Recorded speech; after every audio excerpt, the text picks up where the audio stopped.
وہ روز محشر عرش خداوندی کو پکڑ کے، اس کا پایا پکڑ کے وہ یہ کہے گا کہ یا اللہ جن لوگوں نے مجھے جوڑے رکھا تو بھی آج انہیں جوڑ، یعنی کہ انہیں انعام و اکرام سے نواز دے،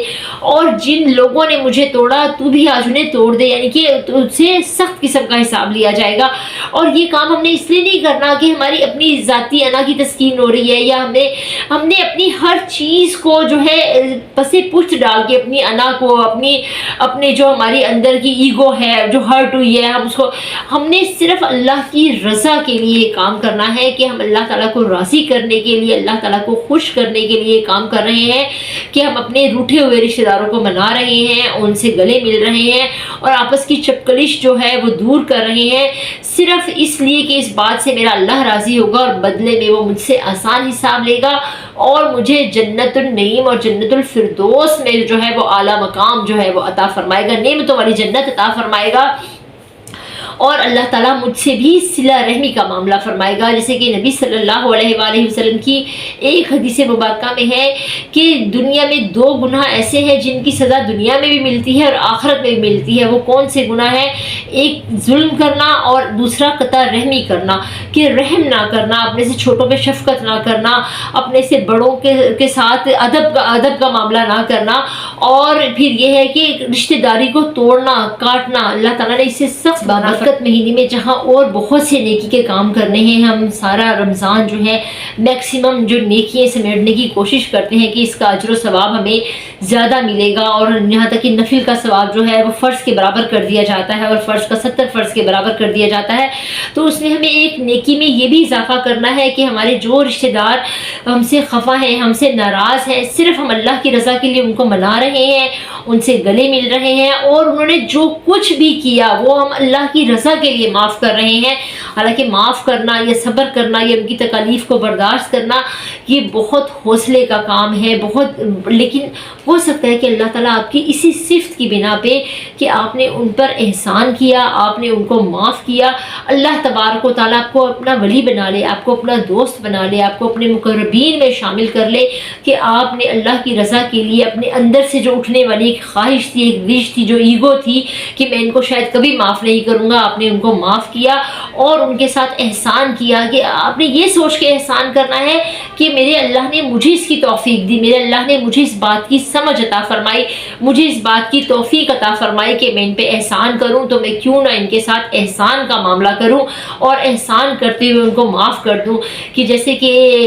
حضرت ابوبکر صدیق رضی اللہ تعالیٰ عنہ ایک شخص کی جو کفالت کرتے تھے، اور جب حضرت عائشہ صدیقہ رضی اللہ تعالیٰ عنہ پہ سورہ نور میں جب یہ ذکر واقعہ ہوا، کوٹ کیا گیا ہے کہ جب حضرت عائشہ صدیقہ رضی اللہ تعالیٰ عنہ پہ بے بنیاد الزامات جب لگائے گئے، اور آپ کی عزت و عصمت کے حوالے سے جب کچھ صحابہ کرام بھی اس میں شامل ہوئے کہ انہوں نے اس طرح کی بات کی یا ان کا ساتھ دیا، تو حضرت ابوبکر صدیق رضی اللہ تعالیٰ عنہ کی وہ حضرت مستہ رضی اللہ تعالیٰ عنہ جو کہ جن کی کفارت حضرت ابوبکر صدیق رضی اللہ تعالیٰ عنہ کرتے تھے، تو انہوں نے بھی اس الزام لگانے میں ساتھ دیا ان لوگوں کا۔ تو حضرت ابوبکر صدیق رضی اللہ تعالیٰ عنہ کو تھوڑا سا جلال آیا، تھوڑا سا غصہ آیا، اور انہوں نے کہا کہ آئندہ میں ان کی کفالت نہیں کروں گا، کہ انہوں نے بھی میری صاحبزادی کے خلاف جو ہے وہ نازیبہ گفتگو کی یا نازیبہ الفاظ استعمال کیے۔ تو اس پر اللہ تبارک و تعالیٰ کی آیت فوراً نازل ہو گئی کہ اللہ نے آپ کو تو اس قابل سمجھا ہے کہ آپ ان کی کفالت کر رہے ہیں، تو آپ اپنے نیک عمل کو کیوں ختم کرتے ہیں، آپ اپنے نیک عمل کو کیوں روک دیتے ہیں؟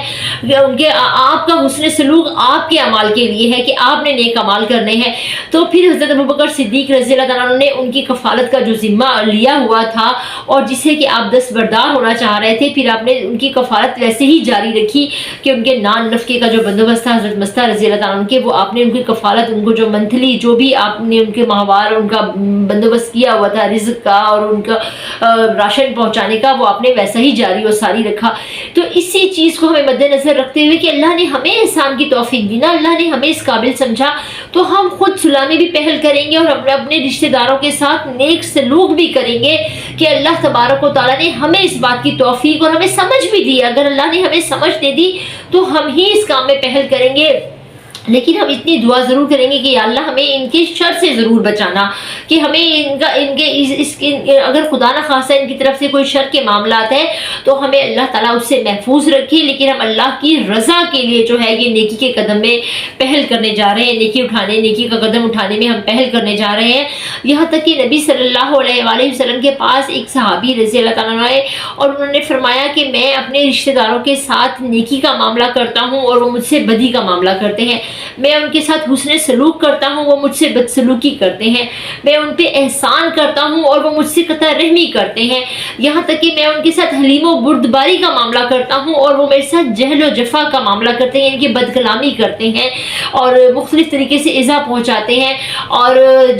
جفا کا معاملہ کرتے ہیں، یعنی کہ وفا نہیں کرتے، جفا کرتے ہیں۔ تو نبی صلی اللہ علیہ وآلہ وسلم نے فرمایا کہ اگر تو اپنی بات میں سچا ہے اور اگر واقعی تیرے رشتہ دار تیرے ساتھ اس قسم کا سلوک کر رہے ہیں اور تو ان کے ساتھ ہمیشہ مثبت سلوک کیے جا رہا ہے، مفہوم اس حدیث کے مفہوم کے حوالے سے بتا رہی ہوں کہ اگر تو ان کے ساتھ اچھا سلوک کر رہا ہے اور وہ پھر بھی بد سلوکی کر رہے ہیں اور تو اپنی بات میں سچا ہے، تو تیرے وہ رشتہ دار اپنے اوپر جلتی ہوئی راکھ ڈال رہے ہیں، اپنے منہ پر، اپنے چہرے پر جلتی ہوئی راکھ ڈال رہے ہیں، اور تیرے ساتھ ایک فرشتہ اللہ تعالیٰ نے مقرر کر دیا جو تیرے لیے دعا کرتا رہے گا، تیرے لیے صلہ رحمی کی، تیرے لیے اللہ تعالیٰ سے رحم کی اپیل کرتا رہے گا، اور یہ فرشتہ تیرے ساتھ قیامت تک رہے گا۔ اور یہ فرشتہ اور اللہ تعالیٰ نے فرمایا کہ یہ فرشتہ تیرے ساتھ تیرے لیے رحمت کی دعا کرتا رہے گا، اللہ کی رحمتوں کی، اور جو ہمیشہ تو اپنے رشتہ داروں پہ غالب رہے گا۔ اس کا نتیجہ کیا نبی صلی اللہ علیہ وآلہ وسلم نے بتایا کہ جب اگر ایک رشتہ دار آپ کے ساتھ برا سلوک کر رہا ہے پھر بھی آپ اللہ کے احکامات کو، نبی صلی اللہ علیہ وآلہ وسلم کی اس بات کو مد نظر رکھتے ہوئے اسے معاف کر رہے ہیں، اس کے ساتھ درگزر کا معاملہ کر رہے ہیں، اور اس کی بد کلامی کو، اس کی بد تہذیبی کو، اس کے ظلم و ستم کو بھی صرف اللہ کی رضا کے لیے برداشت کر رہے ہیں، تو نبی صلی اللہ علیہ وآلہ وسلم نے فرمایا اس کا نتیجہ یہ ہے کہ اللہ تعالیٰ ایک تو وہ خود اپنے ساتھ غلط کر رہے ہیں، جو کر رہے ہیں وہ اپنے منہ پر جلتی ہوئی راکھ ڈال رہے ہیں، اور دوسرا یہ کہ اللہ تعالیٰ نے تیرے ساتھ ایک فرشتہ مقرر کر دیا جو کہ تیرے لیے رحمت کی دعا کرے گا، اور تو تا زندگی اپنے ان رشتہ داروں پہ غالب رہے گا، یعنی کہ اپنے مال و دولت کے لحاظ سے، اپنی برتری کے لحاظ سے، مرتبے کے لحاظ سے اللہ تعالیٰ تیرے ان رشتہ داروں پہ جو تیرے ساتھ بدسلوکی کر رہے ہیں تجھ کو غلبہ عطا فرمائے گا۔ اس کا کتنا بڑا نتیجہ ہے، اگر ہم سوچیں اس کا ریوارڈ کتنا بڑا ہے، اس کا رزلٹ کتنا بڑا ہے، کہ اللہ تبارک و تعالیٰ نے ہمارے لیے کتنا بڑا رزلٹ لکھ دیا ہے اس کے لیے کہ ایک فرشتہ مقرر کر دیا جو ہمارے لیے مستقل دعا کرے گا جب تک وہ ہمارے ساتھ بدسلوکی کریں گے اور ہم ان کے ساتھ حسن سلوک سے پیش آئیں گے، اور اگر حسن سلوک بھی نہیں کر سکتے تو کم از کم خاموشی اختیار کریں گے ان کی بدسلوکی پہ، تو پھر اللہ تعالیٰ ہمارے لیے ایک فرشتہ جو ہمارے حق میں مسلسل دعا کرے گا، اور پھر دوسرا نتیجہ کیا کہ اللہ تعالیٰ ہمیشہ ہمیں اپنے ان رشتہ داروں پہ غلبہ ہی عطا فرمائے گا، ہم کبھی ان کے انڈر نہیں آ سکیں گے، ہمارا ان پہ غلبہ ہی رہے گا، مال و دولت کے لحاظ سے، عزت کے لحاظ سے، وقار کے لحاظ سے، برتری کے لحاظ سے،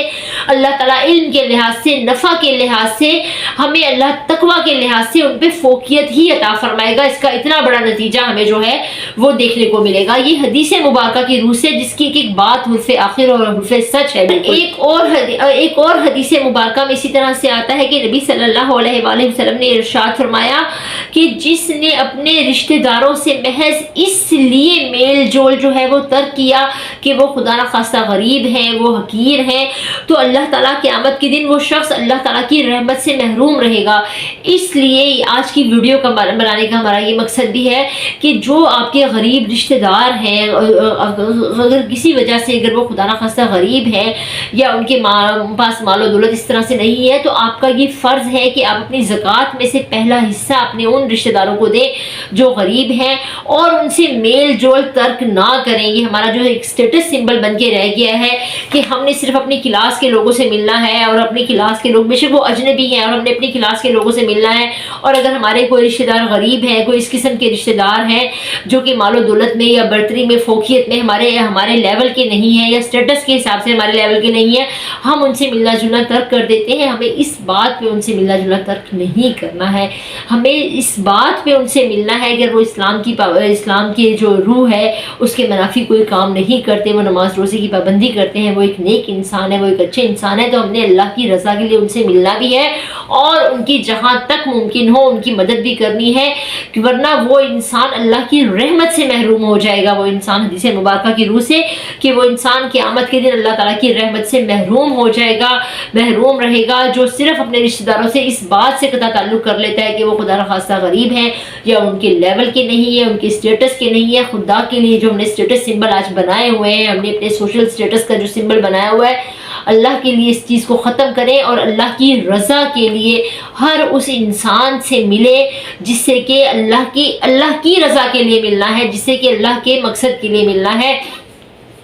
اور جسے اللہ کی خوشنودی کے لیے ملنا ہے آپ نے، اور ہر اس رشتہ دار سے ملیں اور ان کی ہیلپ جہاں تک مدد ہو ممکن ان کی مدد بھی کریں۔ اللہ تعالیٰ ہماری آج کی اس ویڈیو کو اللہ تعالیٰ قبول بھی فرمائے کہ ہم نے اس نیک نیتی کے ساتھ ویڈیو بنائی کہ ہم اللہ تعالیٰ کے احکامات جو ہیں وہ میکسیمم لوگوں تک پہنچائیں گے، زیادہ سے زیادہ لوگوں تک پہنچائیں گے۔ اور اگر اس دوران آپ کا کوئی رشتہ دار آپ سے ناراض ہے، آپ کی کوئی ان کی درمیان آپس میں چپکلش چل رہی ہے، تو اللہ کی خوشنودی کے لیے اس ماہ رمضان کی مبارک مہینے کی جو برکات کو سمیٹتے ہوئے اس رشتہ دار سے جا کر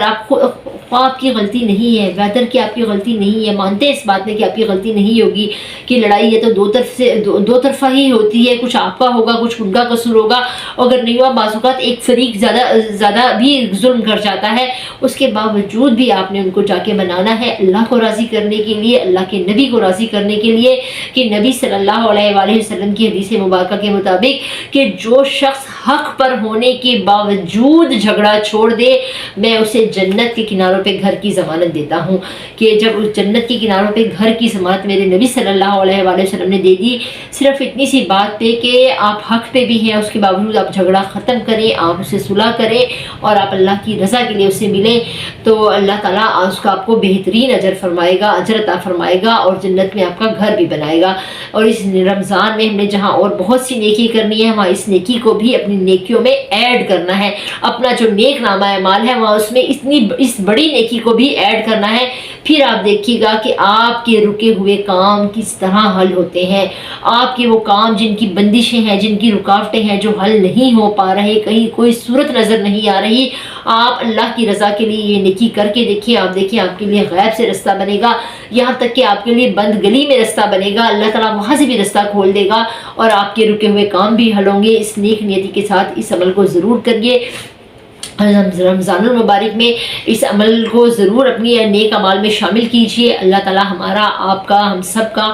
سننا سمجھنا، ہماری رمضان المبارک کی عبادات کو قبول و منظور فرمائے اور ہمیں اس نیک عمل کی توفیق بھی عطا فرمائے۔ اس دعا کے ساتھ